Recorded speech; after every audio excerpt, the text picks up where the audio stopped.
વાર્તાનું શીર્ષક છે માની મમતા। 65 વર્ષના એક દિવાળીમાં એમનો દીકરો રાજુ, જે મુંબઈમાં મોટો બિઝનેસમેન, અને દીકરી હિના, એ અમેરિકામાં ડોક્ટર। મિત્રો, અહીંયા વાર્તાને નામ ખાલી સમજવા માટે લેવામાં આવ્યા છે। તો નાના હતા ત્યારે બેને તાવ આવે તો દિવાળીમાં આખી રાત જાગે। રાજુને ચોપડા ગમે તો મજૂરી કરીને પુસ્તકો લાવી આપે। હિનાને ડોક્ટર બનાવવા માંગવા એમણે દાગીના પણ વેચી અને એમની ફી ભરી। સમય વીતતો ગયો, જોતમાં સમય પસાર કેમ થઈ ગયો એની ખબર જ ન રહી, અને બંને દીકરાઓ મોટા થઈ ગયા। રાજુ મહિને એકવાર ફોન કરે કે માં 10 લાખ મોકલ, નવો પ્રોજેક્ટ છે, સમય આવે પૈસા ડબલ કરીને હું પાછા આપીશ। દિવાળીમાં પેન્શનના પૈસા એફડી તોડીને મોકલી દે, પૈસા ક્યારેય પાછા ન આવે। હિનાનો વિડીયો કોલ આવે કે મમ્મી, અહીં ઘર લેવું છે, 20 લાખનું ડાઉન પેમેન્ટ ઓછું પડે છે। દિવાળીમાં ગામનું ખેતર વેચી નાખે અને આપે, કારણ કે મારી દીકરીનું ઘર તો વસવું જ જોઈએ એવો વિચાર કરી અને પૈસા મોકલે। ગામના સમજુ લોકો કહે દિવાળીમાં આંખો ખોલો, છોકરાઓ તમારો ફાયદો ઉઠાવે છે। દિવાળીમાં હસે ને કહે કે મારા લોહીના ટુકડા છે, માગે તો જાન પણ આપી દઉં। અને એ દિવાળીનો તહેવાર આવ્યો, રાજુનો ફોન આવ્યો કે માં, આ વખતે હું નહીં આવી શકું, ડીલ છે એ કરોડોની છે। દીકરીનો મેસેજ આવ્યો કે સોરી મોમ, બાળકોને વેકેશનની ટ્રીપ છે તો હું પણ નહીં આવી શકું।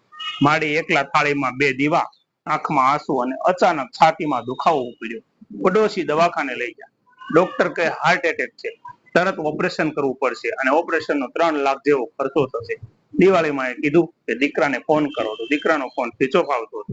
દીકરીને ફોન કર્યો તો એમણે કીધું કે મોમ, હું તો ઓપરેશન થિયેટરમાં છું, પછી વાત કરું।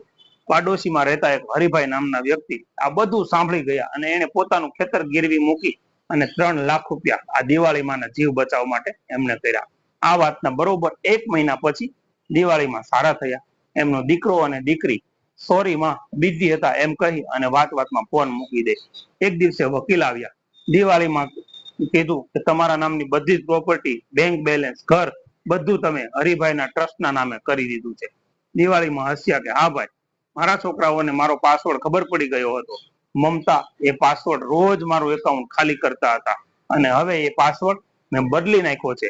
એટલે પૂછે છે કે નવો પાસવર્ડ વાળી શું છે, અને ત્યારે દિવાળીમાં હરિભાઈની સામું જોઈ અને બોલે છે કે નવો પાસવર્ડ એ સમાન છે, અને એ હરિભાઈ પાસે સેફ છે।